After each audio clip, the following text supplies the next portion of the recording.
पूर्वक इस जन्म व पुनर्जन्म और मोक्ष में परम सुख प्राप्त होना है, उसको परलोक कहते हैं। ठीक है जी, ये तो हो गया परलोक। और अपरलोक के बारे में भी मोटा मोटा देख लेंगे।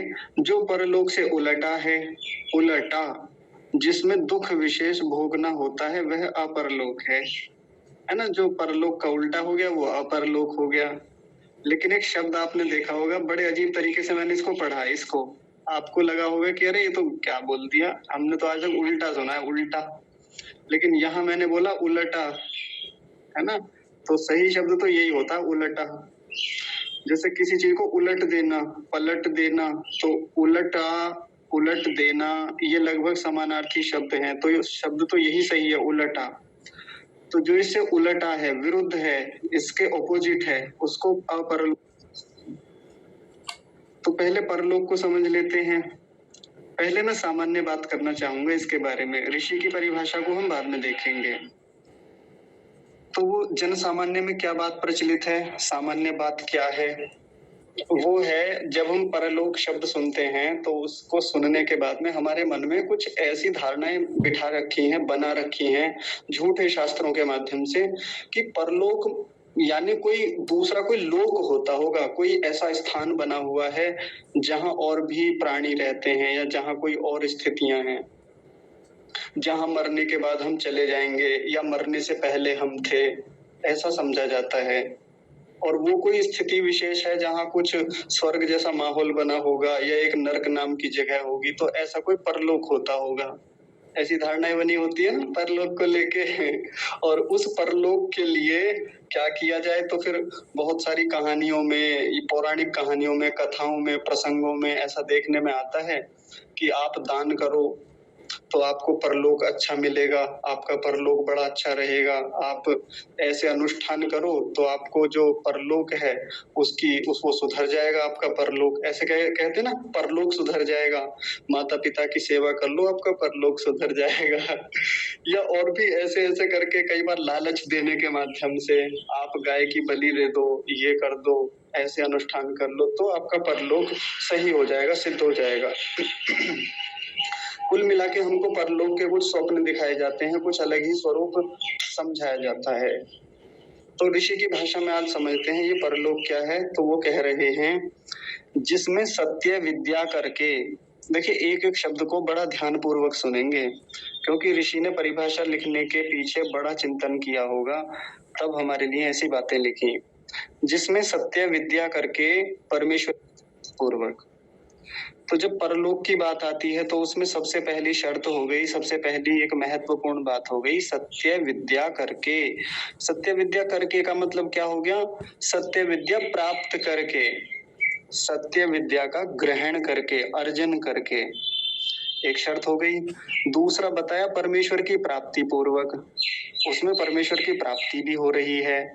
और कब हो रही है? तो उसके लिए 3 कंडीशंस बताई, 3 स्थितियां, काल बताए, इस जन्म व पुनर्जन्म और मोक्ष में परम सुख प्राप्त होना है। या तो इस जन्म में, या पुनर्जन्म, पुनर् मतलब जो फिर से जन्म होगा, आगे जो होगा अगला जन्म, या मोक्ष जो होगा, जो मोक्ष होगा इसके पश्चात, तो उसमें जो हमें एक बहुत बड़ा सुख मिलने वाला है। और उस बड़े सुख के लिए यहाँ एक नाम दिया परम सुख, जो एक्सट्रीम लेवल का है। वो जो सुख प्राप्त होना है उसको परलोक कहा है। तो अब शुरू से आइए फिर से देखते हैं, एक एक चीज को ध्यान से समझते हैं और विस्तार से इस पर चिंतन करने का हम लोग प्रयास करते हैं। सत्य विद्या करके, सत्य विद्या करके का क्या मतलब है? कि जिसमें हम सत्य ही जाने, सत्य ही समझें, सत्य ही पढ़ें, लिखें, बोलें, व्यवहार में शरण में लाएं, उसको कहा सत्य विद्या। और ये सत्य विद्या मिलेगी कहाँ से? तो सत्य विद्या के बारे में जहां जहां भी ऋषि लिखते हैं, सत्य विद्या का मतलब जो आर्ष ग्रंथों से प्राप्त विद्या है, जो वेद या वेदानुकूल शास्त्रों से प्राप्त विद्या है, वो कैसी है? वो सत्य विद्या है। तो परलोक को जानना है, परलोक को समझना है, या परलोक को प्राप्त होना है, तो पहली कंडीशन पहली शर्त हो गई कि हम क्या करें, सत्य विद्या प्राप्त करें। किससे करें, तो आर्ष ग्रंथों से करें। अब ये आर्ष ग्रंथ क्या है, जैसा हमारी कक्षा का भी नाम है, हमारे समूह का नाम भी है आर्ष कक्षा, आर्ष समूह ऐसे करके है ना। तो ये आर्ष शब्द का मतलब क्या होता है, आर्ष शब्द का तात्पर्य है कि जो ऋषि या ऋषियों के अनुकूल या ऋषियों के द्वारा प्रतिपादित चीजें हैं वो सब आर्ष के भीतर आएंगी। ये जो भी आप्त विद्वानों के द्वारा बनाई हुई चीजें हैं। आप्त क्या है, जो धार्मिक जो लोग हैं, जो सज्जन हैं, परोपकारी हैं, धर्म को ठीक ठीक जानने वाले हैं, उन लोगों ने जो जो भी तैयार किया, जो जो भी सिद्धांत दिए, जो बातें बताई, जो शास्त्र लिखे, वो आर्ष साहित्य हो गए, आर्ष शास्त्र हो गए, आर्ष ग्रंथ हो गए। तो ऐसे ग्रंथों को पढ़ना, समझना, उनसे विद्या को ग्रहण करना, ये क्या हो गया, सत्य विद्या करके। नहीं तो जो भी परलोक की बात करते हैं उनमें ज्यादातर अविद्या होती है। उनमें केवल कुछ अनुष्ठान बताए जाते हैं कि आप एक गाय दान कर दीजिए, आप यदि गाय दान कर देंगे ना तो जो आपके पिताजी की मृत्यु हुई है, आपके पिताजी उस वैतरणी नदी से तर जाएंगे और परलोक को प्राप्त हो जाएंगे, उनका परलोक सुधर जाएगा। ऐसी कहानियां आपने खूब सुनी होंगी, पंडित जी आके घर घर में सुनाते हैं। कैसे, मैं उस कहानी को थोड़ा स्पष्ट कर देता हूँ। मान लीजिए मेरे घर में मेरे पिताजी की मृत्यु हुई, मान लीजिए केवल, तो अब मृत्यु होने के उपरांत क्या हुआ, वो बहुत बड़ा एक प्रोग्राम चलता है, बहुत लंबी व्यवस्थाएं सजाई जाती हैं उसके लिए, कितना धन चाहिए, बहुत धन लगता है उसमें। पंडित जी आए, बहुत प्रकार के अनुष्ठान, बहुत लंबी दुकान उन्होंने सजवाई, सजवाने के बाद में खूब सारी दक्षिणा की व्यवस्था करवाई, अन्न आदि उन्होंने और भी व्यवस्थाएं रखवा ली कि ऐसा ऐसा दान करिए, इस समय दान देना बड़ा शुभकारी माना जाता है। आपके जो पिताजी इस समय अभी भटक रहे हैं, यानी उनकी जो आत्मा अभी यही है इसी घर में ही, क्योंकि पंडित जी को साफ साफ दिख रही है वो घूमती हुई, तो वो क्या करेंगे कि अगर इनकी आत्मा को शांति दिलवानी है, यदि ये परलोक सही सही सिधार जाए, जैसे कहते हैं ना परलोक सिधार गए हैं, पर अभी परलोक गए नहीं है, अभी यही भटक रहे हैं। और एक वैतरणी नदी की कल्पना कर रखी है कि एक ऐसी नदी है जिसमें हर आत्मा को गुजर के जाना होता है, ऐसी नदी की एक कल्पना है। अब वो नदी में से तभी निकल के जाएंगे जब एक गाय उन पिताजी के पास होगी।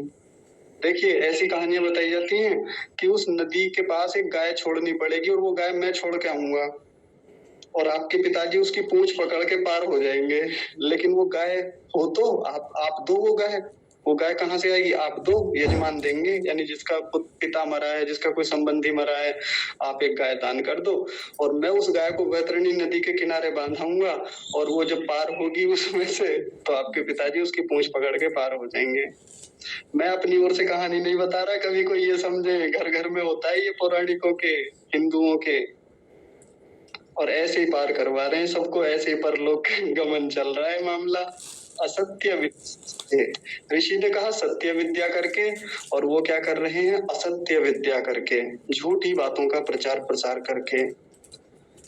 फिर बहुत सारी दक्षिणा लेते हैं और भी बहुत प्रकार के कराते हैं कि आपको 13वीं करानी पड़ेगी, अरष्टी करानी पड़ेगी, आपको ये मृत्यु भोज, मृतक भोज के जो कार्यक्रम है वो आयोजित करने पड़ेंगे, और नहीं किया तो फिर पिताजी तो फंसे हुए हैं, यही सताएंगे आगे चल के, फिर आपके घर में दुखी करेंगे सबको। तो जो जिनकी आत्माएं यही भटक रही हैं, परेशान करती है ना किसी को, तो उसके पीछे का कारण यही है कि आप लोगों ने गाय दान नहीं की पंडित जी को, आप लोगों ने ठीक से अनुष्ठान नहीं किए। तो ऐसी ऐसी असत्य विद्याएं प्रचारित की गई हमारे यहाँ पे, और असत्य को ही आधार बना करके परलोक नाम की कोई वस्तु ऐसी बता दी गई कि वहां तभी पहुंचा जा सकता है जब आप ऐसा ऐसा करेंगे। इसके अलावा और भी ढेर सारे प्रकल्प रचे जाते हैं, जैसे श्राद्ध का एक कंसेप्ट होता है, आपने खूब सुना होगा, श्रावण मास में ही होता है संभवतः श्राद्ध, जो श्राद्धों का जो अनुष्ठान करते हैं कि श्राद्ध आए हैं और अब क्या करेंगे, अब अच्छे अच्छे पकवान बनाएंगे। क्यों को बनाएंगे, क्योंकि हमारे पूर्वज आएंगे, अभी वो परलोक से लौटेंगे, फिर मतलब वहां से परलोक से यहाँ आएंगे मृत्यु लोक में, और इस मृत्यु लोक से फिर परलोक में चले जाएंगे। तो अब उनको कैसे संतुष्ट करना है, उनको कैसे तृप्त करना है, तो उसके लिए भोजन बनाइए और उस भोजन को उनको खिलाइए। हाँ, कौवा बनकर आएंगे, तो और भी पक्षी बन के आएंगे, कभी कुछ बन के आएंगे, उनको भोजन करा दीजिए, वो तृप्त होके कहाँ लौट जाएंगे? परलोक में लौट जाएंगे।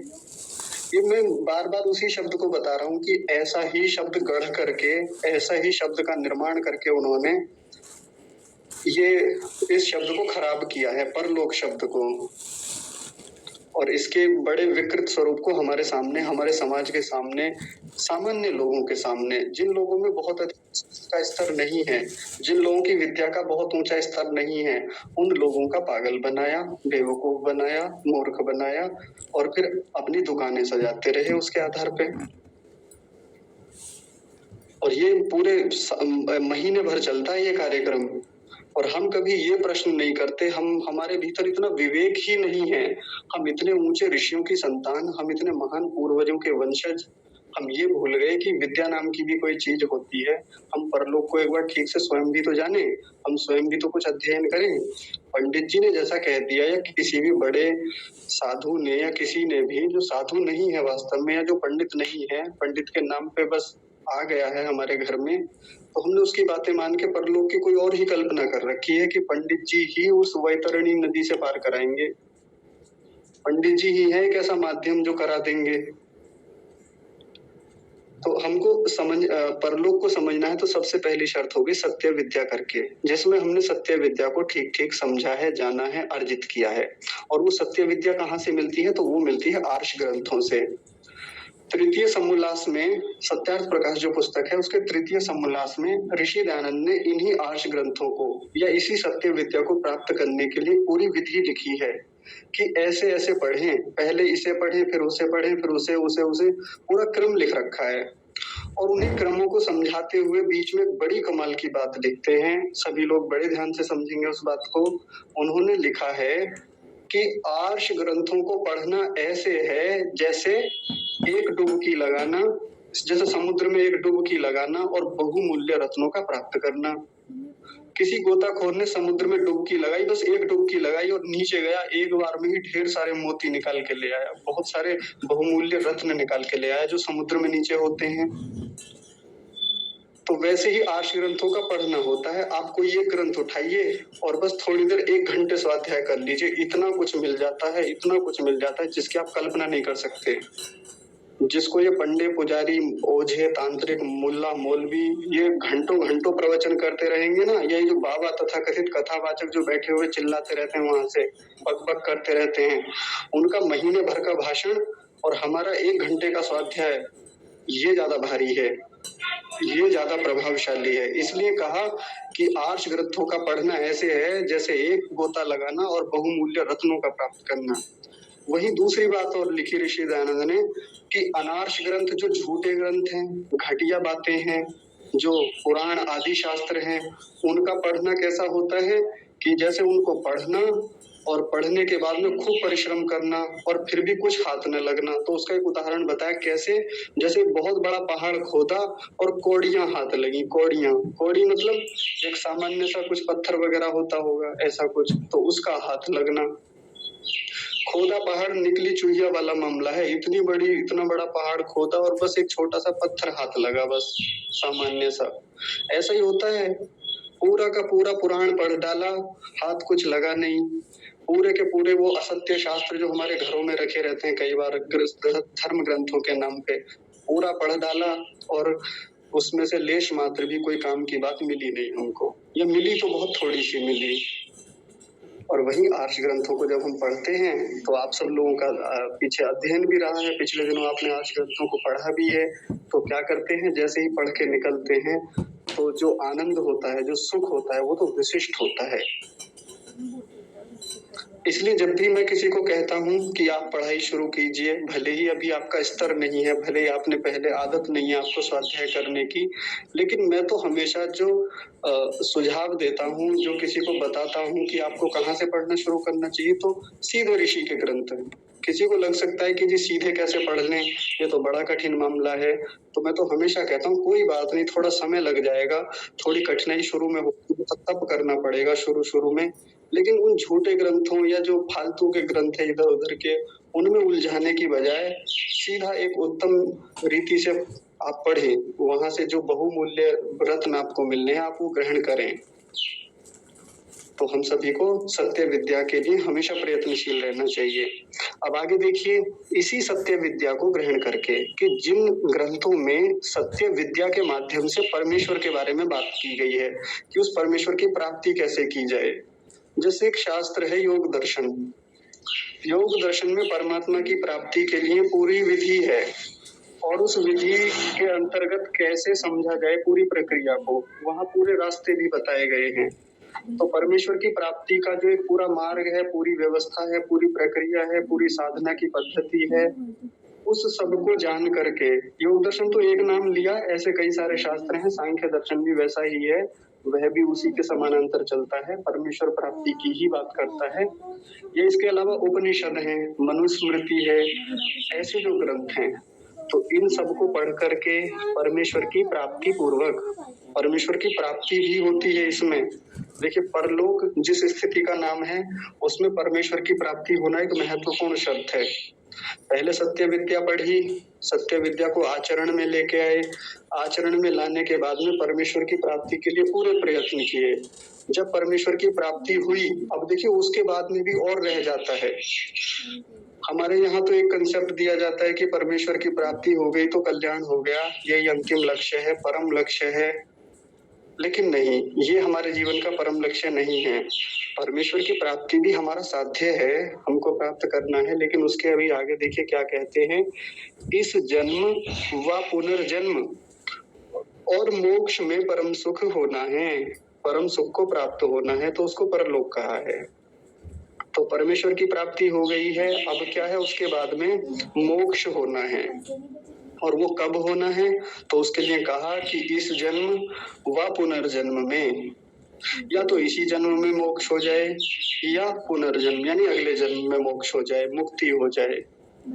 अब इस जन्म में कैसे हो जाए, अब किसी को लगेगा कि क्या इस जन्म में मोक्ष हो सकता है, तो बिल्कुल हो सकता है, लेकिन उसके लिए बहुत तीव्र संवेग चाहिए। तीव्र संवेग, ये योग दर्शन का शब्द है, तीव्र संवेग। तीव्र संवेग का मतलब क्या है, बहुत ऊंचे स्तर का वैराग्य, बहुत ऊंचे स्तर की विद्या चाहिए, बहुत ऊंचे स्तर की साधना चाहिए, लंबी साधना, गहरी साधना, तब जाके ये लक्ष्य प्राप्त होता है, ये मुक्ति प्राप्त होती है, परमेश्वर की प्राप्ति होती है। और वो इस जन्म में भी आसानी से हो ये कहा नहीं जा सकता। तो उसके लिए एक शब्द और दिया, वा पुनर्जन्म में, या तो इस जन्म में या फिर अगले जन्म, कितने लग जाए पता नहीं, लेकिन वो निर्भर किस पे करता है, वो करता है हमारे ज्ञान पे निर्भर, हमारी विद्या, हमारी साधना पर निर्भर करता है। कई बार हमें बड़े मीठे मीठे स्वप्न दिखाए जाते हैं मुक्ति प्राप्ति करने के लिए। कहा जाता है कि ऐसा कर दो मुक्ति हो जाएगी, गंगा जी में नहा लो मुक्ति हो जाएगी। आपके किसी परिजन की मृत्यु हो गई तो क्या कहते हैं, इनकी अस्थियां अगर गंगा जी में नहीं सिराई ना तो फिर इनकी मुक्ति नहीं होगी, और गंगा जी में एक बार सिरा दिया तो समझो मुक्ति हो गई। कोई विशेष दिन किसी परिजन की मृत्यु हो गई तो क्या कहते हैं, अरे इनका तो मोक्ष निश्चित ही हो गया होगा। जैसे मान लीजिए शिवरात्रि है, शिवरात्रि के दिन ईश्वर ना करे किसी के साथ दुर्घटना हो जाए और उस बेचारे की मृत्यु हो जाए, तो ये जो तथाकथित धार्मिक लोग हैं, जो वास्तव में धार्मिक होते नहीं लेकिन धार्मिक माने जाते हैं, तो क्या कहेंगे, अरे शिवरात्रि के दिन भाई साहब की मृत्यु हुई है, ये तो मुक्ति को ही प्राप्त हुए होंगे, उनका तो मोक्ष हो गया होगा जी, क्योंकि आज तो शिवरात्रि है। और शिवरात्रि के दिन मुक्ति के द्वार खुले रहते हैं और बाकी दिन उनका दरवाजा बंद रहता है, लॉक लगा के रखते हैं बाकी दिनों में। ऐसा हमारे यहाँ पे चलता है मामला। मुक्ति प्राप्ति के लिए महान पुरुषार्थ लगता है, जन्म जन्मांतरों की तपस्या लगती है। लिखा है कि जन्म, इस जन्म व पुनर्जन्म में। जैसे एक प्रश्न ऋषि दयानंद 9वें समोल्लास में, सत्यार्थ प्रकाश के 9वें समोल्लास में कहते हैं, जैसा मैंने कई बार चर्चा की है, आज फिर से प्रसंग है तो देख लीजिए। उसमें कहते हैं कि मुक्ति क्या है। प्रश्न खुद ने किया, मुक्ति क्या है, मुक्ति किसे कहते हैं, मुक्ति या मोक्ष एक ही बात है। तो फिर कहते हैं छूट जाना, इसी को मुक्ति कहते हैं, छूट जाने को मुक्ति कहा। तो किससे छूट जाना, अगला प्रश्न किया, किससे छूटने को मुक्ति कहते हैं, तो वहां कहा दुखों से छूटने को मुक्ति कहा जाता है। जहां दुख सर्वथा छूट जाए, अत्यंत निवृत्ति हो जाए उनसे, बिल्कुल लेस मात्र के दुख ना बचे, ये है मुक्ति। और सामान्य रूप से मुक्ति हम अपने जीवन में देखते ही रहते हैं। छोटे-छोटे स्तर पे मुक्ति, दुखों से छूट जाना, ये तो चलता ही रहता है। लेकिन उसकी अत्यंत निवृत्ति, बिल्कुल पूरी तरह से एकदम हट जाना दुखों का, उसको कहा जाता है मोक्ष। जैसे सामान्य रूप से मैं कुछ उदाहरण देता हूँ। हमारे घर में बहुत सारे लोग आ गए, अब इतना शोर मचा दिया, इतना शोर इस समय किया कि परेशान कर दिया, कक्षा लेनी भारी कर दी, पढ़ना मुश्किल कर दिया। जैसे-तैसे उनसे बात की, उनको समझाया, उनको घर के बाहर किया कि यार यहाँ शोर मत करो, कम से कम बाहर जाके कर लेना, जाओ उधर लड़ लो जाके। वो बाहर चले गए। उनके यहाँ होने से मैं बड़ा दुखी हो गया था, बड़ा परेशान हो गया था। लेकिन जैसे ही मैं उन्हें घर से बाहर करके आया, दरवाजा लगा के आ गया, अब आराम से आके बैठा। जैसे ही बैठा तो मेरे मुख से एक बात निकली, क्या निकली? चलो मुक्ति मिली। चलो छूटे इनसे, है ना? तो वो दुखी तो हो रहा था, दुख से छूटे, दुख से मुक्ति मिली, इसी को मुक्ति कहा जाता है। तो सामान्य भाषा में हम सब लोग जानते हैं कि मुक्ति क्या होती है। एक महिला है, गांव में रहती हैं, लकड़ी वाले चूल्हे पर भोजन बनाती हैं और बेचारी कई बार होता क्या है, खेत से आती हैं, गर्मी है, दोपहरी हो रही है और आके धूप में ही भोजन बना रही हैं और लकड़ियां भी थोड़ी गीली सी मिल गई। अब ऐसे में हुआ क्या कि धुआं ही धुआं हो गया, आंखें भी जलने लगी, परेशान हो गई, दुखी हो गई।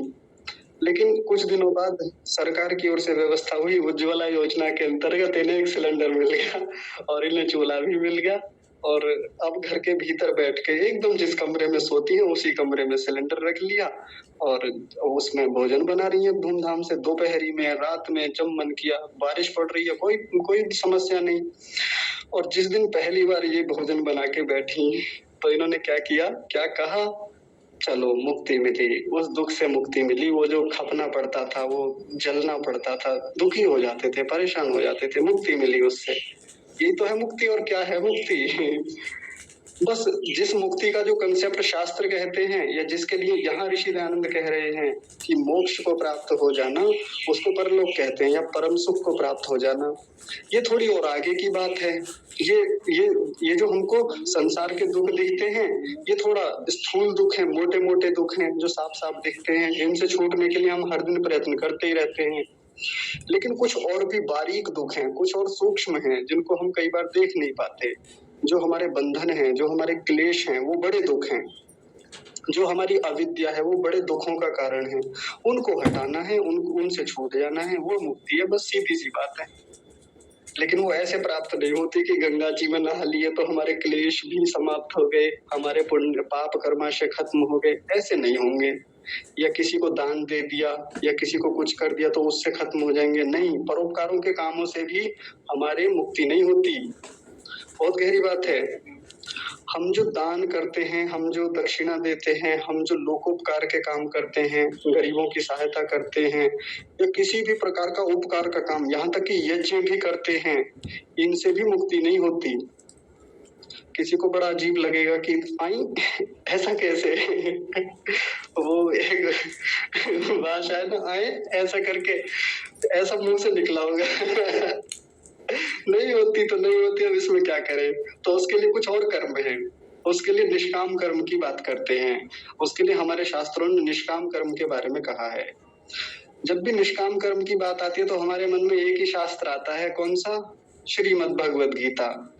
लेकिन श्रीमद् भगवद गीता तो बहुत बाद की बात है, वो कोई बहुत बड़ा शास्त्र नहीं है अध्यात्म का, ना वो कोई बहुत बड़ा मोक्ष का शास्त्र है, सामान्य सा शास्त्र है। लेकिन उससे भी बहुत बड़ा शास्त्र जो उससे भी पहले का है, क्षमा कीजिए, मतलब उससे भी जो वृहद है या जो सीधे वेदानुकूल है, वो शास्त्र है योग दर्शन, जो निष्काम कर्मों के बारे में कहता है। और निष्काम कर्म क्या होते हैं? जो मुक्ति की कामना से किए जाने वाले कर्म हैं, जिनके मूल में मुक्ति छिपी हुई है कि मुझे अपने क्लेशों को दग्धबीज करना है, मुझे अपने पाप कर्माशयों को क्षीण करना है, या मुझे परमेश्वर की प्राप्ति करनी है, मुझे इन दुखों से सर्वथा मुक्ति प्राप्त करनी ही करनी है। इन कामनाओं से युक्त होकर व्यक्ति जो जो भी कर्म करता है, चाहे साधना संबंधी कर्म करे, चाहे फिर बाकी कोई भी किसी भी प्रकार के कर्म करे, यह है निष्काम कर्म। निष्काम कर्म में कामना ऐसा नहीं है कि कामना चली गई है, कामना होती नहीं है, कामना बिल्कुल होती है, लेकिन मुक्ति की कामना होती है। हमको गलत सिखाया गया कि निष्काम कर्म का मतलब होता है कि कामना जिसमें हो ही ना, जिसमें कामना समाप्त हो गई है। ये झूठा कंसेप्ट है। जीवात्मा की कामनाएं कभी समाप्त नहीं हो सकती, क्योंकि कामना करना, इच्छा करना जीवात्मा का स्वाभाविक गुण है। उसको कोई चाहे भी तो भी समाप्त नहीं कर सकता। कामनाएं तो सदैव रहेंगी। अब अच्छी कामना करनी है या बुरी कामना करनी है या उत्तम स्थितियों की कामना करनी है, ये जीवात्मा के ऊपर निर्भर करता है। तो हम कैसी कामना करें? मुक्ति की कामना करके कर्म करें। उसमें फिर परोपकार भी होता रहेगा। परोपकार होता रहेगा तो पुण्य कर्माशय भी बनते रहेंगे, और यदि और उत्तम कोटि के निष्काम कर्म है तो हम मुक्ति की ओर बढ़ जाएंगे। ना हमारे पाप कर्माशय बनेंगे, ना पुण्य कर्माशय बनेंगे। फिर धीरे धीरे हम दुखों से छूटेंगे और अंततः इस स्थिति को प्राप्त करेंगे जो यहाँ पर लिखा हुआ है। मोक्ष में परम सुख को प्राप्त होना है, उसको परलोक कहा जाता है। तो जिस स्थिति विशेष में हमको परम सुख मिला, अब देखिए परम सुख कहा, वैसे तो सुख भी लिख सकते थे, लेकिन सुख के लिए एक एडजेक्टिव लगाया, एक विशेषण लगाया। क्या कह दिया? परम। और परम को अंग्रेजी में कहते हैं एक्सट्रीम। आपने सुना होगा, एक्सट्रीम मतलब बहुत ऊंचे स्तर की बात है, बहुत ऊंचा, जहाँ जिसके आगे और कोई बिंदु है ही नहीं। होता है ना, एक लेयर बना रखी है, एक सीक्वेंस बना रखा है, नीचे से चले 1 2 3 4 5 6 7 8 ऐसे कुछ लेवल बना रखे हैं, परतें हैं। लेकिन एक परत ऊपर जाके ऐसी होती है जिसके ऊपर और कोई परत है ही नहीं, ऊपर और कोई बिंदु जाता ही नहीं, उसको कहा परम। उसको कहा जाता है एक्सट्रीम लेवल, बहुत ऊपर की स्थिति, जिससे ऊपर और कुछ हो ही ना फिर इसके बाद। तो ये है परम सुख। अब वो जो परम सुख है, जिसको प्रायः हम दूसरी भाषा में आनंद भी कह देते हैं, तो उसको प्राप्त हो जाना, वो होता है परलोक। है ना? कितनी गंभीर बात है। जिस परलोक के नाम से हमारे घरों में कितनी झूठी कहानियां हमको सुनाई गई, और उस परलोक का स्वप्न दिखा करके हमसे कितने पैसे ऐंठे गए, हमसे कितनी संपत्ति लूट ली गई, सीधा कहेंगे लूट ली गई, छीन ली गई, या ऐसे ले गए उसको, या हमने दान में दे दी, या हमने व्यर्थ कामों में लगा दी, हमने इधर उधर खर्च कर दी कि चलो इससे परलोक सीधा हो जाएगा हमारा। नहीं होना उससे सिद्ध। उसके लिए एक पूरा तरीका बताया, सत्य विद्या करके परमेश्वर की प्राप्ति पूर्वक, यानी सत्य विद्या का ग्रहण करके और परम पिता परमात्मा की प्राप्ति करके। और फिर क्या बताया? इस जन्म अथवा पुनर्जन्म में, पता नहीं कितने जन्म लग जाए। जैसे 9वें समोल्लास में जब मुक्ति की चर्चा आती है तो ऋषि दयानंद एक प्रश्न लिखते हैं स्वयं से, और फिर उसका उत्तर भी लिखते हैं। कहते हैं, मतलब प्रश्न कहते हैं कि मुक्ति कितने जन्मों में होती है? तो फिर उत्तर लिखा, कई जन्मों में होती है, बहुत सारे जन्म लग जाते हैं। कितने लग जाते हैं? कहा ये तो अपने जीवात्मा के पुरुषार्थ के ऊपर है कि पता नहीं उसका जैसा पुरुषार्थ होगा, जैसी मेहनत होगी, जैसी साधना होगी, उसके आधार पे उसकी मुक्ति होगी, ऐसे नहीं हो जाएगी। हमारे यहाँ पे, जहाँ मैं रहता हूँ, यहाँ से 9 किलोमीटर दूर एक स्थान है ब्रज घाट, गंगा के किनारे है एकदम ब्रज घाट। गढ़मुक्तेश्वर भी पास में ही है हमारे। तो ये अपने आप में बड़ी तीर्थ स्थली जैसी है, जैसे वाराणसी है गंगा के किनारे, वो एक तीर्थ स्थली है। तो बिल्कुल वैसा ही स्थान हमारे यहाँ पे भी है। छोटे हैं, वाराणसी से बहुत छोटा स्थान है, लेकिन बिल्कुल वैसा ही मामला है। या वाराणसी जैसी जगहों में भी ऐसी जगह बना रखी हैं। तो क्या होता है, तो जब हम कभी ब्रजघाट जाते हैं, हम अपने गांव की ओर से गए, जैसे ही उस गांव में प्रवेश किया ब्रजघाट में, तो एक बड़ा सा बोर्ड लगा हुआ है, एक बड़ा द्वार बना हुआ है, द्वार पर एक बोर्ड बना हुआ है, और उस बोर्ड पे लिखा हुआ है मोक्ष नगरी, या कुछ मोक्ष धाम ऐसा करके लिखा हुआ है। मैंने कहा ये बढ़िया है भाई। इनका मोक्ष का धाम जो है ये बड़ा सरल है, सीधे आइए और मोक्ष को प्राप्त होइए।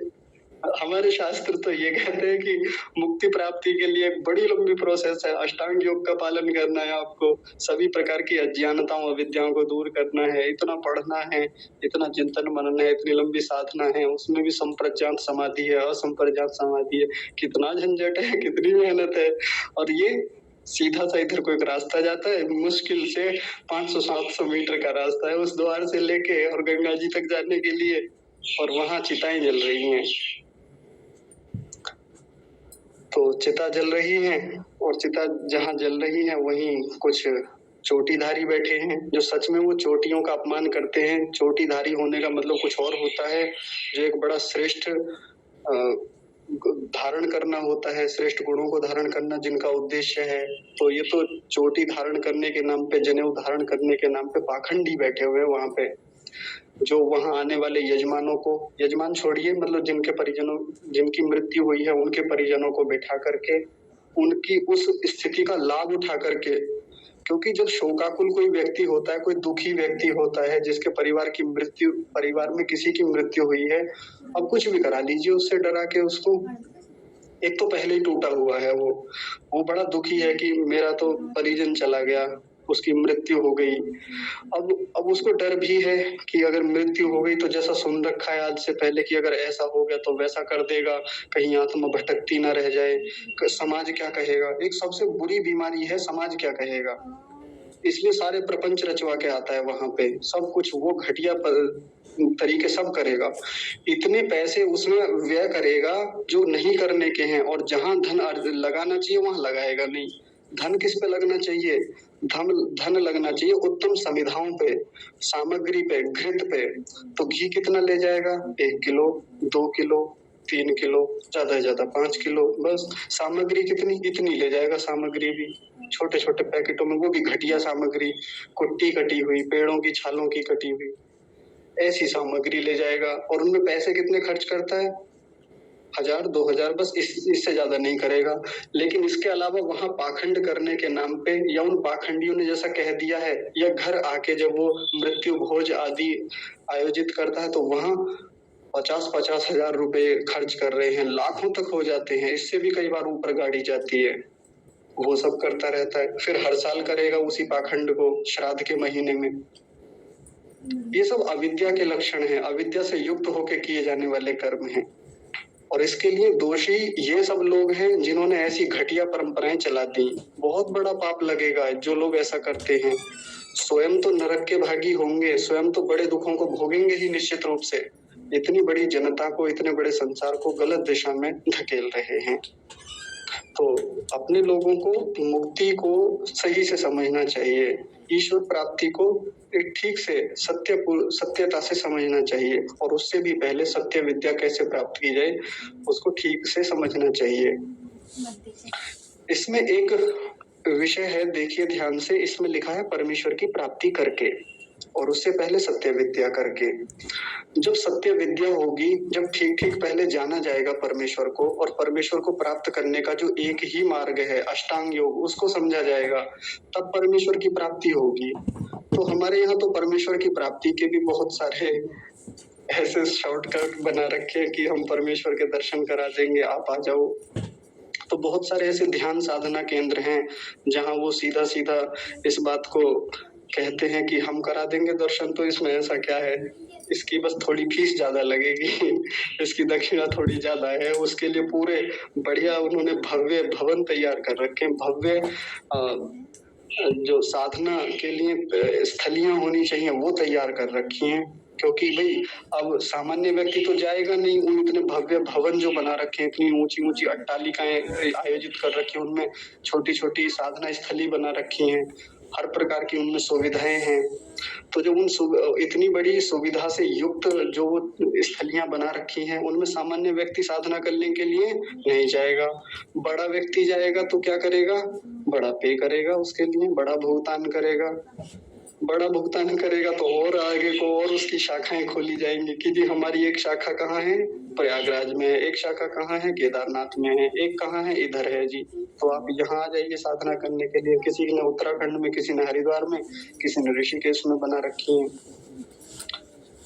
ऐसे क्या करवा रहे हैं? परमेश्वर की प्राप्ति करवा रहे हैं। हम आपको इस ढंग से करवा देंगे, कुंडलिनी जागरण करा देंगे आपका। कुंडलिनी जागरण की फीस इतनी है, इतने में हो जाएगी आपकी, कम करा देंगे।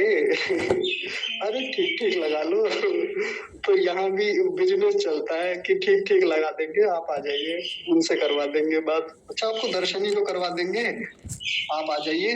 जैसे पता चला मैं आपको एक मजेदार बात बताता हूँ, ध्यान से सुनेंगे, सच्ची बात है एकदम। अभी हम वृंदावन से आए थे, तो वृंदावन से आगे, लेकिन अभी 3-4 दिन पहले की ही बात है। मैं मंदिर पे गया था, तो वहां पर कुछ बच्चे आए थे हमारे ही गांव के। वो अभी वृंदावन घूमने गए थे। तो मैं उस लड़के से पूछ रहा था कि वृंदावन हुआ है? कहने लगे हाँ भैया हुआ है। क्या क्या देखा? तो ऐसी बातचीत होने लगी। उसने कहा कि हम वहां गए थे, वहां गए थे, और ज्यादा गए नहीं हम, मुख्य रूप से गए हम बांके बिहारी मंदिर। उन्होंने भी वही मंदिर बताया जिसमें हम गए थे। कहने लगे भैया बड़ी भीड़ है, और वहां जो है ना, जो मुख्य स्थान है जहाँ पर उनकी मूर्ति लगी हुई है, वहां तक जाने नहीं देते। बड़ी आसान, मतलब जाने नहीं देते। और जो वहां जाके माथा टेकने के लिए जो स्थितियां है ना, सामान्य व्यक्ति तो जाके टेक भी नहीं सकता। वो हमने देखा भी था, हम चारों लोगों ने। तो उसने कहा कि वहां तक एक ही तरीका है जाने का। मेरे एक परिचित है, उनको मैं कह दूं तो अगर वो बाहर आ गए तो पकड़ के ले जाएंगे और बिल्कुल वहीं छोड़ के आएंगे और वहां कर देंगे। तो परिचय है आपका, तो आपको सीधे सीधे बांके बिहारी के एकदम चरणों में पहुंचा देंगे। वहां ले जाके आपको सिर झुकाने का अवसर मिल जाएगा। अब उसने कहा कि कई बार वो फोन उठाते नहीं, बड़े व्यस्त होते हैं, है ना। तो फिर क्या करते हैं, तो उन्होंने एक तरीका बता रखा है। सच्ची बात बता रहा हूँ, उन्हीं की कही हुई। एक तरीका क्या बता रखा है तो सागर भाई जानते होंगे, सौरभ जी भी और गौरव जी भी, की वहां कुछ गार्ड खड़े रहते हैं। एक बड़ी अजीब सी वेशभूषा होती है उनकी, होते वहीं के हैं, सेवादार हो या क्या हो मुझे नहीं पता। चुपचाप पब्लिक से नजर बचा के 100 का नोट थमाना है बस, और आपको बिल्कुल वही दर्शन करा देंगे, वही ले जाएंगे एकदम। जो चरम बिंदु है जहाँ पे जाके हमको लगता है कि हाँ यहाँ परमेश्वर की प्राप्ति पक्की है एकदम, यहाँ जाके भगवान सीधे हमें दिख ही जाएंगे, दर्शन हो जाएगा। 100 रुपए में मात्र हो रहा है ये काम। मैं, अच्छा कोई मेरे ऊपर आरोप न लगाए कि मैं मजाक उड़ा रहा हूँ, मैं ऐसी कर रहा हूँ, ऐसी बात कर रहा हूँ। मैं अपने जो ये धर्म स्थल होते हैं, मैं कभी मजाक नहीं उड़ाता। मैं खुद इनके पक्ष में रहता हूँ, मुझे खूब अच्छा लगता है जाना, मैं खूब घूमता हूँ। लेकिन वहां जाने वाले लोग ही जब ऐसी बातें करें, वहां जाने वाले लोगों की ही स्थितियां ऐसी, तो बताइए मैं इसमें क्या कर सकता हूँ। तो ये तो बहुत छोटी बात बता रहा हूँ मैं। इसके अलावा आप सब लोग जानते होंगे थालियों के अपने मूल्य होते हैं। ये थाली 2100 रुपए की, ये वाली थाली 3100 की, 5100 की, और या दर्शन करने के इतना, वहां पूरी एक लिस्ट लगी हुई है। यहाँ दर्शन का इतना, उसके दर्शन का इतना, उसके दर्शन का इतना, पूरा एक व्यवस्था बना रखी है। हाँ क्या बात है, वीआईपी दर्शन, वीवीआईपी दर्शन ऐसे करके होते हैं, और सामान्य लोगों के लिए वो चीजें है ही नहीं। और हमारे जैसे लोगों के लिए तो कुछ है ही नहीं मामला, हमारे लिए तो वो भी बचा हुआ नहीं है। तो हम तो परमेश्वर की प्राप्ति नहीं कर पाएंगे। लेकिन जब हमारे ऋषियों ने ये सब चीजें देखी होंगी, हमारे ऋषियों के सामने भी ये प्रश्न आए होंगे, ये बातें आई होंगी, या उन्होंने भी जाना होगा, तो फिर उन्होंने सोचा होगा कि कैसे संसार के हर व्यक्ति को ईश्वर की प्राप्ति हो पाए, वो भी परलोक को प्राप्त हो, वो भी उत्तम स्थितियों में पहुंचे। तो देखिए कितनी मेहनत की होगी उन्होंने। उन्होंने वेद जैसे बड़े शास्त्रों को पढ़ करके उनमें से उस विद्या को निकाला, जिस विद्या के माध्यम से हम परमेश्वर की प्राप्ति कर पाए। फिर उसके बाद में शास्त्र रचे सरल भाषा में।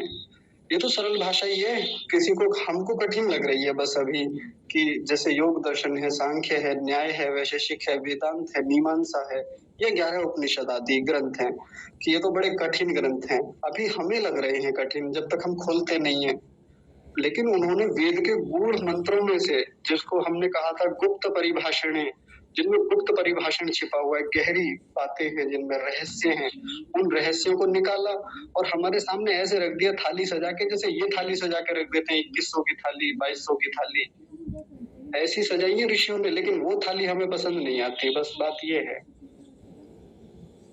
उन्होंने थालियां ही सजा के दी हैं हमको, हमारे रखी हुई हैं हमारे घर की अलमारियों में, पुस्तकों वाली में। बस उस थाली को एक बार खोले तो सही, उस पर काम तो शुरू करें।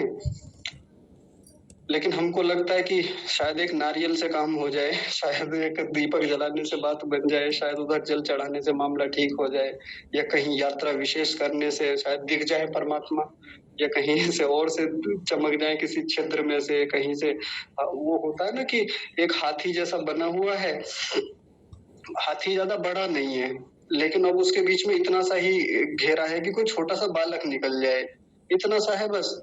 उसमें से बड़े बड़े आदमी निकल रहे हैं। फंस गई एक महिला, अब ना आगे निकलते बन रही है ना पीछे हटते बन रही है उसमें से। ऐसी खूब वीडियो आपने देखी होंगी, एक देवी बैठी हुई है, ऊपर कुछ बना रखा है, नीचे हाथी जैसा कुछ है, अब उसमें से निकल रहे लोग। क्यों निकल रहे हैं? बस वो मान्यता है कि ऐसा कर लेंगे तो हमें मुक्ति मिल जाएगी, हमें परमात्मा की प्राप्ति हो जाएगी, हम ये हो जाएंगे, हम वो हो जाएंगे, जैसा कि सिखाया जाता है हमको घटिया तरीके, असत्य विद्या युक्त। तो कम से कम हम लोगों को जब अब सत्य विद्या के बारे में पता चला तो परमेश्वर की प्राप्ति पूर्वक आगे बढ़े। इस जन्म व अग्र जन्म, जो आगे जन्म होगा, पुनर्जन्म होगा, उसमें हम इस मोक्ष की प्राप्ति के लिए प्रयत्न करते रहें। तो इस स्थिति का नाम है परलोक। इस पर प्राप्ति के लिए हम सबको भरपूर प्रयत्न करना है। केवल परिभाषा रट लेने से काम नहीं चलेगा।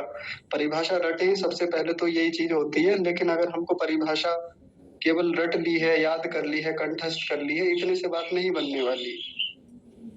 आगे देखिए, इसका उल्टा उल्टा जो है वो है अपरलोक। 11 नंबर पर उसकी परिभाषा दी। एक बार परिभाषा को ध्यान से देखेंगे। जो परलोक से उल्टा है, जिसमें दुख विशेष भोगना होता है, वह अपरलोक कहलाता है। परलोक से ये उल्टा है जी, एकदम विरुद्ध है। कैसे? तो ऊपर वाली परिभाषा का उल्टा कर लीजिए। उसमें था सत्य विद्या युक्त और नीचे हो जाएगा असत्य विद्या युक्त। असत्य विद्याओं से युक्त इतने सारे उदाहरण मैंने आपके सामने रखे जहां विद्या है ही नहीं। असत्य विद्या छोड़ दीजिए, विद्या है ही नहीं वहां पे, या है भी तो फिर वो अविद्या है। अविद्या का सहारा लेके मूर्ख बनाया जाता है, पागल बनाया जाता है, परमेश्वर को दिखाने के दावे किए जाते हैं। तो ऐसा करके जो दुख भोगना होता है, जहां दुख व्यक्ति भोगता रहता है, आप देखिए संसार के इन लोगों को जीवन में सुख नहीं मिलेगा। जो भी लोग इस प्रकार के कर्म करते हैं, अनुष्ठान करते हैं या करवाते हैं, आप इन लोगों को हमेशा दुखी पाएंगे। आपको बाहर से समृद्धशाली दिख जाएंगे, हो सकता है कि इनके बड़े बड़े घर, मकान, ऐश्वर्य, इनका बड़ा स्टेटस दिख जाए, लेकिन भीतर से खोखले हैं ज्यादातर। अधिकांश की ये स्थिति है, बिल्कुल खोखले हैं और भयंकर दुख को भोगने वाले हैं। तो ये जो दुख भोगना होता है, जहां रह के अभी भी बंधनों में हैं और आगे भी बंधनों में ही रहेंगे, जब इस जन्म में ऐसे पाप कर्म कर रहे हैं, ऐसे गलत काम कर रहे हैं परमेश्वर के नाम पे, मुक्ति के नाम पे, धर्म के नाम पे, तो ऐसे लोगों की अगले जन्मों में क्या गति होगी? बंधन में जाएंगे। मनुष्य का शरीर मिलेगा या मनुष्य के अलावा बाकी जन्म मिलेंगे, तब तो फिर बुरी तरीके से भोगने वाले हैं। ऐसा जो भोगना है, ये वाला दुख भोगना, इस जो स्थिति का नाम बताया, इसको कहा अपरलोक। तो और इसमें परमेश्वर की प्राप्ति पूर्वक है, और इस वाली नीचे वाली स्थिति में परमेश्वर की प्राप्ति का कोई सवाल ही नहीं है। परमेश्वर की प्राप्ति कहाँ से होगी जब आप असत्य पर टिके हुए हैं। और यहाँ मोक्ष की बात की गई है, मोक्ष में तो परम सुख होता है। तो अब जहाँ इसके एकदम विरुद्ध चीज है, जहाँ हम भी हैं फंसे हुए हैं अभी, क्योंकि हम लोग भी यदि फंसे हुए हैं, हम लोग भी अभी इस शरीर में बंधन में हैं, तो हमने भी ये कर्म किए हैं, हमने भी असत्य से युक्त होके कुछ ना कुछ काम जरूर किए हैं पिछले जन्मों में। तो उन सबको छोड़ के, इस अपरलोक को छोड़ के, जो जिस स्थिति में हम अभी हैं वर्तमान में, हमको कहाँ जाना है? परलोक में जाना है। तो ये दो परिभाषाएं आज पूरी हो गई हैं, परलोक की और अपरलोक की। पहले इसी पर हम आपसे पूछना चाहेंगे कि किसी को कोई बात पूछनी हो, कोई बात समझ में ना आई हो या कुछ बताना हो तो आप बताइए। हाँ, रितु माता जी आप बोलिए। पंडित की जो बात बता रहे हो ना, ये सच में ही बहुत है। ऐसे लोग यहाँ पे ना मेरी कॉलोनी में सफीदों में जी पंडित भाई है 3-4, और उन्होंने क्या कर क्या घर में नीचे तो मंदिर बना दिया, नीचे पोर्शन में तो जी बीच वाले में वो रहते हैं, और तीसरी मंदिर पे जाके उन्होंने मंदिर की चोटी सी नहीं होती वो बना दिया। मतलब ऊपर से तो दिखता है यहाँ मंदिर है बहुत बड़ा जी। उन्होंने ऐसे ढंग से मकानों को बना दिया। और उसमें क्या करते इतनी दूर दूर से पास लोग आते रहते हैं, और किसी को भी जैसे बोल देते हैं आप अनुमान से, आपका ये केस बहाल हो जाएगा, आपको लड़का हो जाएगा, आप ये चीज पाए, तो उनको मन्नत सी बोल देते कि आपका ये हो गया तो हम ऐसे कर देंगे, ऐसे कर देंगे। जी वो ना कई लोग तो उनको गाड़ियां गुड़िया दे गए ऐसे ही, किसी को एक केस जीत गया, किसी को लड़का हो गया, किसी का कुछ छूट गया। हाँ और जी वो सिर्फ ये मंत्र जाप करते हैं, जैसे 1 लाख कर दिया, 51,000 कर दिया। और जी वही मंत्र देख लो, जो गरीब लोग हैं तो 6,000 में पढ़ रहे हैं, वही मंत्र पता क्या बोलते हैं? जी वो बांगर से की बात है उनकी थोड़ी। आप दे दियो 1,20,000, मंत्र तो मम घराई कर देंगे, थारा घराने की जरूरत को नहीं ममने, सामान ले हाँ रहे मम थारा हो रहे। मतलब मैंने भी मुंह से निकल गया, मैंने कह दिया भाई ये क्या है, हम भी तो पंडित हैं, यही मंत्र तो तुमने 6,000 वाला बोलने लग रहा है, यही मंत्र तुम 10 में बोलोगे, 1.25 लाख 60,000 को ये पैसे पेड़ के लग रहे हैं। और ना बुरा मान के इस बात कर, मैं बोली अगर रिश्ता ना होया मेरे भाई का फिर भी गारंटी, फिर उनको सांस आया ही नहीं। मतलब ऐसे ऐसे लोग दुकान बना रहे, ये बात सच है। अब दुख जी के मारे उनके पास जावा, देखियो जी पतरा पतरा देखियो जी, आजकल तो 100 रुपए तो पतरे पे चढ़ान लग गए। अगर जी कोई ये मतलब विद्या पढ़ ले तो फिर मन उनका यूं हो तो जा स्ट्रॉन्ग है कि भाई हाँ ये चीज वर्मित बनाने के लिए है। हाँ उन्हें ना पूरा ज्ञान है भी नहीं, और इतने वादे कर लेंगे लोगों से, ये अर्जी ला दे, वहां पे ये चीज रख दे, वो चढ़ा दे, उपाय कर दे, नारियल बगा दे, काला टिक्का ला दे। ये चीज बहुत है इस तरह के विद्या अपने इधर। और मैं इतनी वो मेरे एकदम से याद आई, बुरा मान रहे वो ना, जैसे जाएंगे ना किसी के घर पाठ करने वास्ते, जी वो ना उनको सारा सामान दे देंगे, उनकी लेडीज वास्ते पायल पुयल कपड़े चूड़ी, और यूं हाँ कहेंगे मतलब अच्छा सा देना, तेरी दादी पारेगी भाई, हमारा उसा कौन चलता, अच्छे वाला दे दियो। दुकान पे जाकर मन पसंद लेकर आऊंगे कपड़े। मतलब एक पंडिताई के ऊपर सारे मध्य के खाने पीने के, और जी हाँ हाँ ऐसे ऐसे लोग ताकि पंडिताई है। फिर मैं अपने माइंड में सोचूंगी सही ना, डर नहीं लगता भाई हम कुछ दिन वास्ते संसार मारे, गरीब लोग पे तुम 80,000 रुपए पाटोगे, ले रहे लाख लाख रुपए, थोड़े हो बताओ, इतने चुड़े पड़े हैं भाई। उन्होंने ये भी सुस्तक पास्तक का तो डरते ही है पंडित, वो सुस्तक पास्तक भी नहीं समझते इन चीजों का कुछ भी। हाँ हाँ बिल्कुल किसी की कथा का ले लिया ठेका उन्होंने, किसी के जागरण का ले लिया, वहां लेबर भेज दी, कोई दिहाड़ी का मंत्र पढ़ने के लिए रख लिया, देखो बिजनेस तो है, ऐसे ऐसे बना रखे हैं। जी बिल्कुल। मैं आपको एक बात बताता हूँ, सभी लोग ध्यान से समझेंगे। जैसा माता जी ने बताया कि कई बार लाखों लाखों रुपए वो ऐंठते हैं मुक्ति के नाम पे, या कि आपके जो परिजन जो मरा है उसकी आत्मा को शांति मिल जाएगी, परलोक मिल जाएगा। तो कुछ लोग तो बहुत बड़ा बड़ा पैसा ऐंठते हैं उसके ऊपर, लेकिन कई लोग ऐसे भी मिल जाएंगे जो बड़ी राशि नहीं लेते, उनको जितना दे दिया बस चुपचाप रख लेते हैं, उनको थोड़े से फल भी दे दिए, थोड़ा सा अनाज दे दिया, उतने में भी संतुष्ट हो जाते हैं।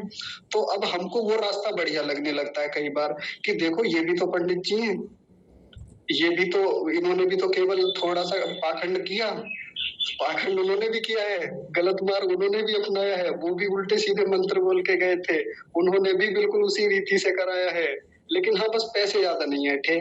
और जब कोई पैसे ज्यादा ऐंठता है तो हम ये सोचते हैं कि हाँ ये वाला जो था ना ये बड़ा पाखंडी था।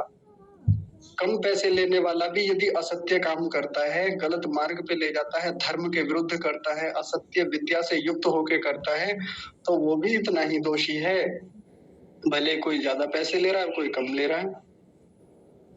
तो ऐसे खूब सारे बाबा मिल जाएंगे ना जिनके बारे में धारणा बनी हुई होती है, जैसे अपना कोई उन्होंने बना रखा है, एक स्थान निर्धारित कर रखा है कि वहां भक्त जाते हैं, माथा टेकते हैं और थोड़ा थोड़ा सा चढ़ावा लिया, वो कभी किसी से मांगते नहीं है, कोई देता भी तो कई बार लौटा देते हैं। तो इतनी श्रद्धा बन जाती है कि जी हाँ वो बाबा जी बहुत बढ़िया, वो किसी से कभी नहीं मांगते, और ये वाले जो है ये तो एक बार में लाखों लाखों मांगते हैं। तो बेवकूफ तो वो भी बना रहा है, बेवकूफ वो भी बना रहा है, वो कम पैसे में बना रहा है, वो ज्यादा में बना रहा है, बस इतना सा मामला है। लेकिन यदि मूर्ख बना रहा है, गलत मार्ग पे ले जा रहा है, और जिसका उद्देश्य सही दिशा देना ही नहीं है, सत्य विद्या देना ही नहीं है, तो दोनों त्याज्य हैं, दोनों छोड़ने योग्य हैं। हाँ मीरा आप बोलिए बिटिया। जी आचार्य जी, हम एक दो तीन बातें यहाँ की बताते हैं, बड़ी अजीब भी है और विचित्र भी है। एक पहली बात, हमारे यहाँ भी पंडित जी रहते हैं, पूरे गांव में बड़े प्रसिद्ध पंडित हैं। तो उनके यहाँ लोग जाते हैं, हमारे माता जी भी गई थी, तो उनके यहाँ लोग जाते, जैसे गुरु माता जी हैं, तो उनसे मेरी दीदी का हाथ उन्होंने दिखलाया कि हमारी बिटिया को देख लीजिए कैसा घर-वर मिलेगा, ऐसे में दिखाया गया। और मैं भी गई थी साथ में, दीदी का दिखलाया गया हाथ, तो सौभाग्यवश जैसा उन्होंने दीदी के विषय में कहा, तो हुआ भी कि इनका विवाह जल्दी हो जाएगा और अच्छा लड़का मिलेगा, सुयोग्य मिलेगा और बहुत पढ़ा-लिखा, सुंदर, सुशील, ये जितना उनके विषय में बताया उन्होंने, तो सेम टू सेम वैसा ही हमारी दीदी के साथ हुआ और मिला भी, सुख से अपने घर में रहती भी हैं। तो उनकी जो ये बात जो कही, बड़ी श्रद्धा हो गई माता जी को हमारे। और जब मेरा नंबर आया और मुझे यकीन नहीं था इन चीज़ों में, लेकिन फिर भी कहा कि तुम भी दिखाओ, तो मैंने भी दिखाया। तो दुर्भाग्य से मेरे में बड़ी गलत चीज़ें निकली। कहा कि इनके विवाह में बहुत उपद्रव मचेगा और हो सकता है लड़का ठीक ना मिले और बड़ी दुखमय स्थिति होगी। तो मुझे एक चीज़ बताई गई कि आप बृहस्पतिवार का व्रत रखें। तो मैंने रखा, लेकिन सच कहूँ तो मेरे अंदर एक भी श्रद्धा नहीं हो रही थी और उसकी कथा जब हम बोलते थे तो मुझे ही सुन नहीं जा रही थी कि यार क्या बकैती लिखी हुई है इसमें। समझ नहीं आ रहा। और जैसे भूख बर्दाश्त नहीं होती मुझे, दिन भर खाने में ध्यान रहता, तो माँ डांटती कि एक दिन के लिए तुम्हारा व्रत नहीं रहा होता, तुम्हारे अंदर जो दोष है वो कट जाएंगे। ऐसा बहुत, मैंने 4-5 बार ऐसा रहा, फिर मैंने छोड़ दिया। यहाँ तक कि ऐसी धारणा बन गई घर में मेरे प्रति कि अगर मेरे साथ कुछ बुरा हुआ ना, तो पूरा यही चीज का दोष होगा कि मैंने उन चीजों का पालन नहीं किया और मेरे साथ ऐसा मेरा भाग्य ही था, होना ही है, इसीलिए मेरे साथ ऐसा हुआ। ये मान करके चल रहे हैं सभी लोग और मेरे आचरणों को देख करके यही कह रहे हैं तुम बहुत दुख पाओगी। तो कह दिया तो उनकी भावनाएं भी बदल गईं। और यहाँ भी है कि हाथ देख करके किसी के जीवन को ऐसे दुखी कर देते हैं लोग कि कहने को ही नहीं। और आचार्य जी, ऐसा हुआ भी कि दीदी की बात संयोगवश सही निकल गई और मेरी भी पता नहीं जैसा कि देखने को आ रहा है गलत भी हो सकता है जैसा उन्होंने कहा। तो माता जी हमसे दुखी रहती हैं इस बात को लेकर, क्योंकि उनकी बात मैंने मानी नहीं। जो वो कहते हैं कि ऐसा ऐसा करो, ये दोष हट जाएगा तुम्हारे ऊपर से, तो मैं नहीं करती। मैंने कहा जो होगा मैं देख लूंगी। और दूसरी बात आचार्य जी, उनके यहाँ जैसा कि आपने कहा कि उनके घर की स्थिति क्या होती है, उनके अंदर की स्थिति क्या होती है, वो अंदर से कितने खोखले होते हैं, इस बात का मुझे कुछ समय से पता चला।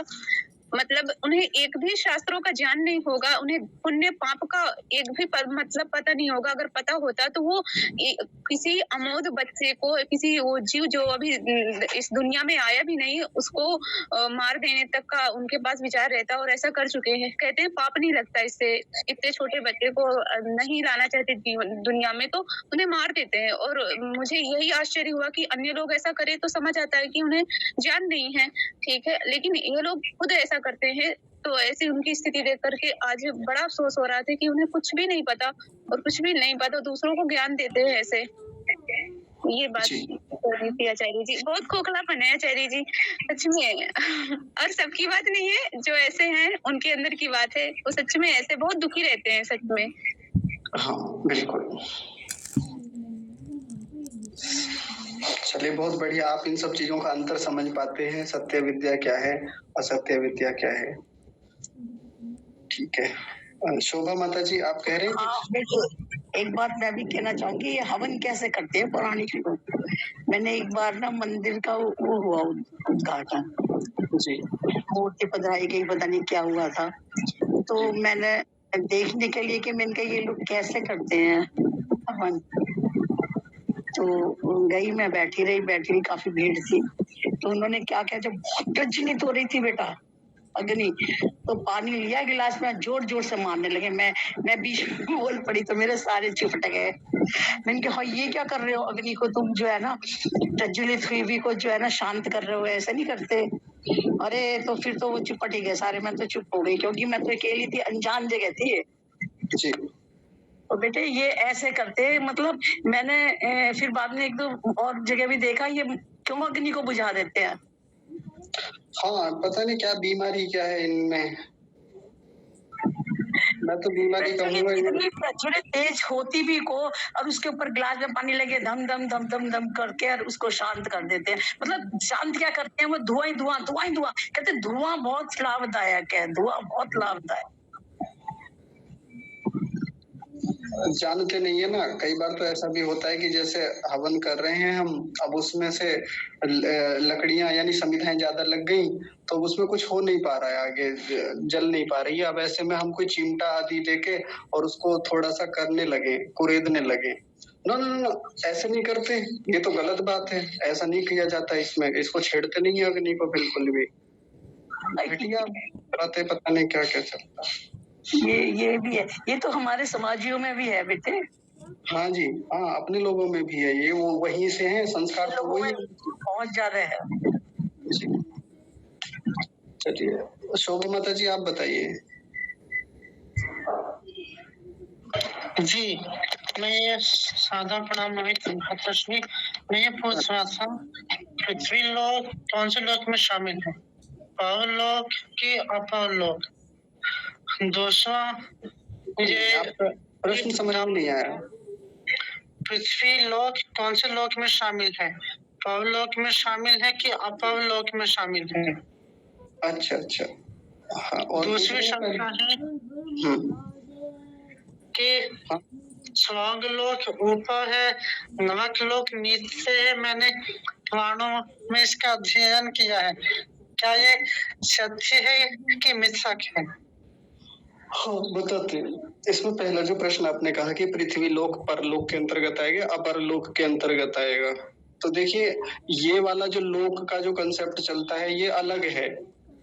ये धारणा जो लोक को लेके है वो अलग है, और वो जो दूसरा चलता है, दूसरी मान्यता जो चलती है, जिसमें हम 3 प्रकार के लोक पढ़ते हैं, पृथ्वी लोक, द्युलोक और अंतरिक्ष लोक।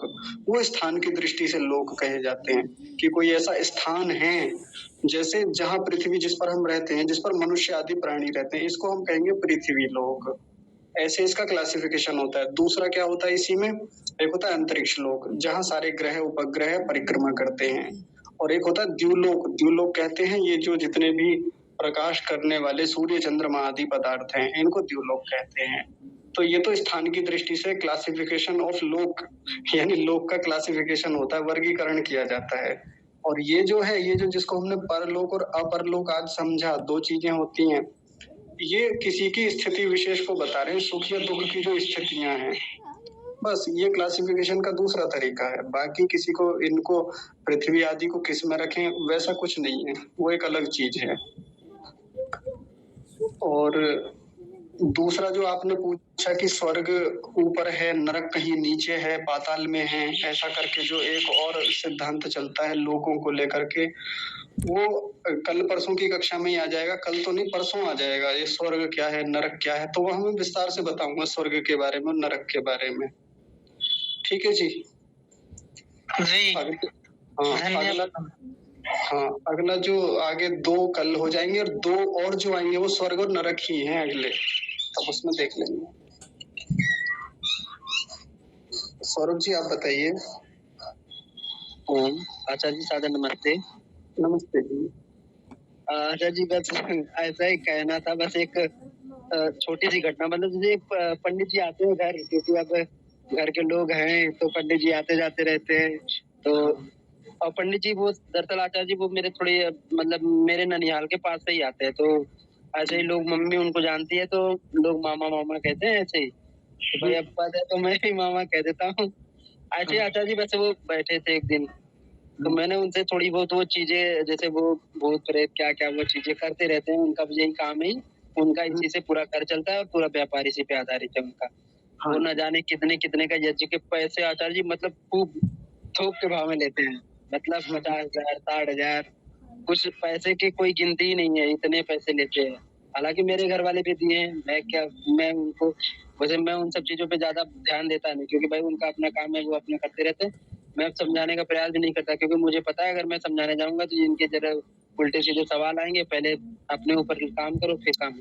तो आचार्य जी मैंने उनसे ना बस ऐसे ही एक दिन पूछ लिया था कि आप दूसरों को करते हैं, दूसरों की ये करते हैं, उनका बढ़िया से शादी करा देंगे, ये हो जाएगा, विवाह हो जाएगा, आपको अच्छे से बच्चे हो जाएंगे। ये उनकी खुद की बहन की शादी की हुई है आजमगढ़ के क्षेत्र में, आजमगढ़ जिला में, और खुद की बहन की शादी की हुई है। घर उनकी खुद की बहन आकर के 4 साल से उनके घर बैठी हुई है अपने नैहर में आकर के।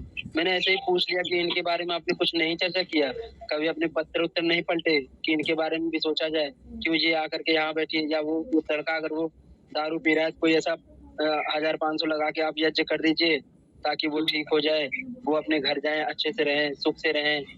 तो उन्होंने आचार्य जी कुछ जवाब ही नहीं दिया। और तो और मेरी माता जी मेरे ऊपर भड़क गई कि तुम ये कैसे उल्टे सीधे प्रश्न करते रहते हो, ये कोई प्रश्न करने की चीज है? वो विद्वान आदमी पंडित जी हैं, अब तुम ऐसे तैसे बात करते रहते हो। मैंने कहा माँ जी ये चीजें गलत थोड़ी है, मैं कह रहा हूँ भाई दूसरों का उपकार ये कर रहे हैं 10-20-25-50 हजार रुपए में, कोई अपने 10-20 हजार रुपए खर्चे करके अपने लिए कोई अच्छा यज्ञ करा दे अपने बहन को बैठा करके, ताकि खुद के इनके जो जीजा जी हैं ताकि वो आए प्रेम से इनको लिवा के जाएं और सब कुशल परिवार चले इनका। तो क्या गलत कह दिया मैंने? माता जी वो गुस्सा हो गए कि मैंने पंडित जी से फिर इसके बारे में कभी बात नहीं कर पाया मैं। यही होता है जी।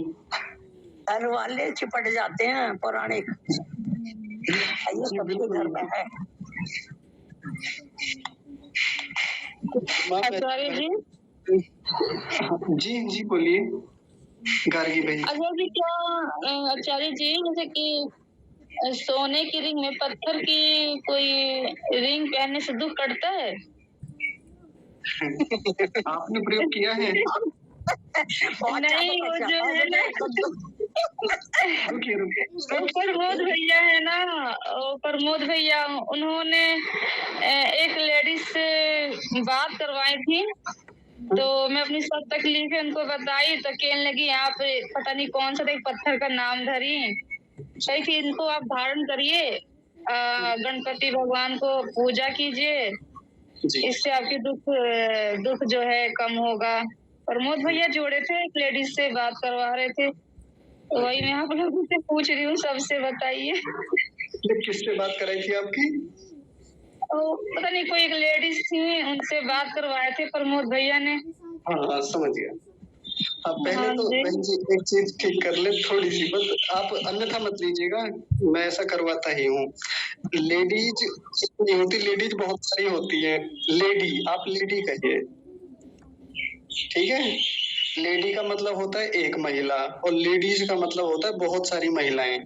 तो आप उन्होंने आपकी एक लेडी से बात कराई होगी, ना कि लेडीज से, है ना? लेडीज का मतलब बहुत सारी महिलाएं। तो ये तो चलिए कोई बात नहीं, वो तो खैर मैं बता रहा था ऐसे ही। लेकिन अब मैं तो यही कहूंगा, देख लीजिए एक बार करके। बेटे सही क्यों नहीं बता रहे उनको? सही बता रहा हूँ मैं। अब देखिए मैं किसी को रोकूं इस चीज के लिए और मलाल रह जाए मन में कि इन्होंने नहीं पहनने दिया, मेरे दुख आज भी ऐसे के ऐसे ही है, अगर मैं वो पहन लेती तो मेरे दुख दूर हो जाते। जैसे कई बार घरों में होता है, मान लीजिए घर में कोई पंडित जी कुछ बता के चले गए कि भाई आप ये कर लीजिए, 16 सोमवार का व्रत रख लीजिए तो आपके ये बिगड़े हुए काम बन जाएंगे। अब मेरे जैसा आर्य समाजी व्यक्ति घर में झगड़ा कर बैठा, ये पाखंड है, ये नहीं करना चाहिए, ऐसे नहीं करें, वैसे नहीं करें, इससे बढ़िया तो ये कर लें। अब ये बात मैंने कह दी और घर वाले मान भी गए, जब तो गुस्से में मैंने कह दिया था। लेकिन अब कुछ महीने बीत गए, अब घर में कुछ बिगाड़ हो गया, जो कि होता ही रहता है सामान्य रूप से, कुछ दुख आ गया।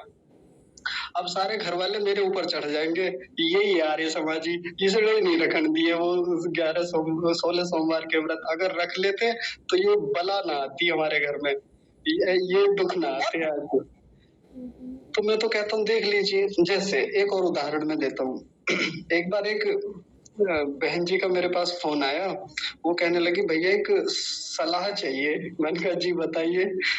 कि हम जैसे लड़कियां हैं, हमारे सामने ये समस्या होती है कि हम स्वाध्याय करें या नौकरी करें समझ में नहीं आता, और आयु भी ऐसी है कि कुछ सालों बाद विवाह के लिए भी दबाव बनने लगेंगे घर वालों की ओर से। अब मन में कई बार ये आता है कि नौकरी करें, कुछ पैसा कमाएं, लेकिन वहीं दूसरी ओर ये लगता है कि भाई स्वाध्याय करें, अपने शास्त्रों को पढ़ें, फिर पता नहीं गृहस्थ में जाके समय मिलेगा या नहीं मिलेगा। तो आप मुझे बताइए नौकरी करूं मैं ना करूं? ऐसे ही चल रहा है काफी दिन से, समझ में नहीं आ रहा, बड़ा धर्म संकट जैसा मामला है, कॉन्ट्रडिक्शन है मन में। तो मैंने एक ही उत्तर दिया, मैंने कहा बहन जी करके देख लो नौकरी, सीधी बात है। अगर मैं ये कहूंगा कि आप स्वाध्याय कीजिए, आप अपना समय व्यर्थ मत कीजिए नौकरी आदि में, आप जितना अधिक अभी स्वाध्याय कर लेंगे फिर गृहस्थ में जाके मौका नहीं मिलेगा। अगर मैं ये कह देता हूँ और आप लग जाते हैं स्वाध्याय में, कल को शादी हो गई, आपके पास धन का अभाव हुआ, आपके पास किसी प्रकार का एक्सपीरियंस नहीं है कहीं भी प्राइवेट सेक्टर में जॉब करने का, तो आप मेरे ऊपर आएंगे चढ़ के और कहेंगे कि इसने ही नहीं करन दी थी नौकरी, तब इसने रोका था नौकरी करन की नहीं, मतलब इसने मुझे नौकरी नहीं करने दी। ये स्थिति बन जाएगी। या इसने मुझे नौकरी के लिए धकेला था, मान लीजिए कल को नौकरी करने गई और वहां कुछ हो गया या कुछ स्थितियां बदल गई और कल को जीवन में विद्या प्राप्त नहीं कर पाएगी। इन्होंने ही वो सलाह दी थी नौकरी में जाने की, मेरे 2 साल बर्बाद हो गए नौकरी में या इतना समय बर्बाद कर दिया। मैंने कहा जी देख लीजिए करके, कुछ दिन में पता चल जाएगा। तो एक जो मैंने उदाहरण दिया उस उदाहरण को यहाँ भी अप्लाई कर लेते हैं। हालांकि गार्गी बहन जी तो चली गई हैं अभी। बाकी तो मुझे भी पता है, उन्हें भी पता है कि इसमें सच्चाई कितनी है, पर मैं क्यों मना करूं। हाँ मीरा आप बताइए बिटिया। जी आचार्य जी, हमारे यहाँ मतलब आप, मुझे नहीं पता सब जगह ऐसा होता है या नहीं, लेकिन जी। हमारे यहाँ एक चीज होती है जैसे कि कोई पवित्र त्योहार है हमारे यहाँ का, या फिर कोई पूर्णमासी है, कोई विशिष्ट वहां पर त्योहार खुशियां मनाई जा रही हों और उसी दिन दुर्भाग्यवश